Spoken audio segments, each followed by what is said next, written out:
السلام علیکم میرے پیارے پیارے ویورز، ویڈیو اچھی لگے تو لائک شیئر اینڈ سبسکرائب کر دیجیے گا۔ علم ایک درخت ہے، الفاظ اس کے پتے ہیں اور عمل اس کا پھل ہے۔ اس بے وفا دنیا میں سمجھدار انسان وہی ہے جو موت سے پہلے موت کی تیاری کرے۔ دل جس بات پہ ضد کرتا ہے، رب اسی بات پر آزماتا ہے۔ صدقہ دے کر اپنے بیماریوں کو ختم کرو، زکوٰۃ دے کر مال بچاؤ اور دعا سے بلاؤں کے طوفان کو ڈھکیل دو۔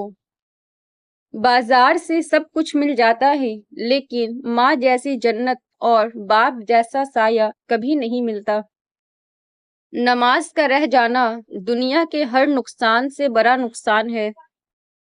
اللہ تمہارے ساتھ ہے، اللہ تمہارے دکھ درد جانتا ہے، اللہ تمہیں سن رہا ہے، اللہ تمہیں دیکھ رہا ہے، اللہ تم سے محبت کرتا ہے۔ اپنے ماں باپ سے محبت کیجیے، آپ پر ان کا بہت قرض ہے۔ آپ نے کبھی انہیں حاصل کرنے کے لیے دعا نہیں کی، لیکن انہوں نے آپ کو حاصل کرنے کے لیے بہت دعائیں کی ہیں۔ اگر والدین کی محنت سے اولاد ڈاکٹر بن سکتی ہے تو نمازی کیوں نہیں؟ استغفار کی توفیق تمہارے کامیاب ہونے کی پہلی نشانی ہے۔ روتے رہ جاؤ گے جس دن سجدے کی طاقت نہیں ہوگی۔ ابھی بھی وقت ہے نوجوانوں، نماز قائم کرو۔ نماز میں ناغہ نہیں، حاضری لگتی رہنی چاہیے۔ محبوب کو پتہ چلے کہ ہاں آیا ہے، چاہے سبق یاد ہے یا نہیں یاد ہے، مگر کلاس میں حاضر ہے۔ سجدے میں نہیں جاؤ گے تو ڈپریشن میں ہی جاؤ گے نا۔ منافق کے 3 نشانیاں ہیں: بات کرے تو جھوٹ بولے، وعدہ خلافی کرے، امانت میں خیانت کرے۔ عورت کا حوصلہ، عورت کی فطرت ہے کہ وہ گھر کی خاطر بہت سی قربانیاں دیتی ہے، کڑوی باتیں اور تلخ رویے تک سہ جاتی ہے، مگر جب اس کا ہم سفر ہی اس کو نظر انداز کر دے تو اندر سے ٹوٹ جاتی ہے۔ عورت کا حوصلہ اس کا شریک حیات ہی ہوتا ہے۔ سچے دوست وہی ہیں جن کے رہنے سے خوشی دگنی اور غم آدھے ہو جاتے ہیں۔ جلدی اٹھنا، صبح جلدی صرف 4 چیزیں اٹھاتی ہے: محبت، ماں، محنت اور مجبوریاں۔ آج کی ماں جاگ ذرا، کاش انہیں وہ آنکھیں کچھ دیر دیکھنے کو مل جائے جو حوش پرستوں کے چہروں پر لگی ہے، تو کبھی پھر بچیوں کو نہ تو ایسا لباس پہنائے اور نہ یہ کہے کہ بچی ہے کچھ نہیں ہوتا۔ رسول صلی اللہ علیہ وسلم نے فرمایا، اگر تم اپنے وارثوں کو اپنے پیچھے مالدار چھوڑ جاؤ تو یہ اس سے بہتر ہے کہ تم انہیں محتاج چھوڑو کہ لوگوں کے سامنے ہاتھ پھیلاتے پھرے۔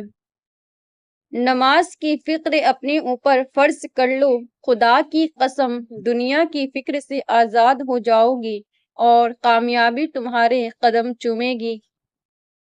بے پردہ عورت کی شرعی حیثیت: اللہ اس عورت کی نماز قبول نہیں کرتا جو بالغ ہونے کے بعد بھی پردہ نہیں کرتی۔ آپ صلی اللہ علیہ وسلم نے فرمایا، حضرت جبرائیل علیہ السلام نے فرمایا، ہم انسان کے سب اعمال کا وزن کریں گے مگر رونے کا نہیں، کیونکہ اللہ تعالیٰ ایک آنسو سے جہنم میں آگ کے کئی سمندر بجھا دیں گے۔ اگر تم نے نماز چھوڑی تو سمجھ لو کہ راحت اور برکت بھی تمہیں چھوڑ گئی۔ جن گھروں میں مرد عورتوں سے نرم لہجے میں مسکرا کر بات کرتے ہیں، ان گھروں میں برکتیں راج کرتی ہیں۔ لوگ کہتے ہیں ہوتا وہی ہے جو نصیب میں لکھا ہو۔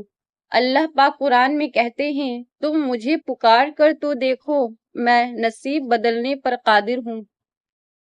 اسلام میں عمر کی قید: حضرت محمد صلی اللہ علیہ وسلم کی پہلی شادی 15 سال بڑی حضرت خدیجہ رضی اللہ تعالی عنہا سے ہوئی۔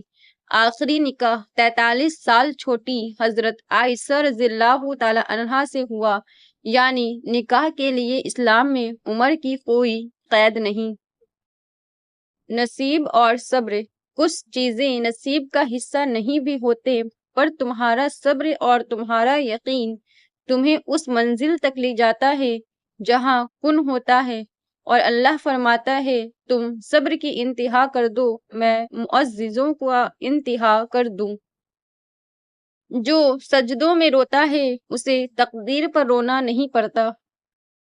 اگر نماز پڑھنے والے کو علم ہو جائے کہ کیسی رحمتوں نے اسے گھیر رکھا ہے تو وہ کبھی سجدے سے سر نہ اٹھائے۔ رسول صلی اللہ علیہ وسلم نے ارشاد فرمایا، وہ شخص ہرگز آگ میں داخل نہیں ہوگا جو سورج نکلنے اور اس کے غروب ہونے سے پہلے نماز پڑھتا ہے، یعنی فجر اور عصر کی نمازیں۔ دعا کا پورا ہونا، مسلسل ایک ہی دعا کو ہر نماز میں مانگنا کوئی اتفاق تو نہیں ہے۔ یقین رکھو اگر اللہ دل سے دعا کا خیال نہیں نکال رہا تو پھر اس دعا کا پورا ہونا تمہارے نصیب میں لکھا جا چکا ہے۔ ڈپریشن کی علامات: آپ کسی سے بھی ملنا یا بات کرنا نہیں چاہتے، آپ کو غصہ جلدی آتا ہے، اکیلے میں روتے ہیں، بے چینی محسوس کرتے ہیں، دل کو کوئی خوف رہتا ہے، آپ ہر چیز ضرورت سے زیادہ سوچتے ہو۔ نماز پہلے یا کھانا: سیدنا عبداللہ بن عمر سے روایت ہے کہ رسول صلی اللہ علیہ وسلم نے فرمایا، جب تم میں سے کسی کے سامنے شام کا کھانا رکھا جائے، ادھر نماز کھڑی ہو تو پہلے کھانا کھا لے اور نماز کے لیے جلدی نہ کرے جب تک کھانے سے فارغ نہ ہو۔ نماز چہرے کا نور ہے اور قرآن دل کا سکون ہے۔ وضو سے شکل، قرآن سے عقل اور نماز سے نسل پاک ہوتی ہے۔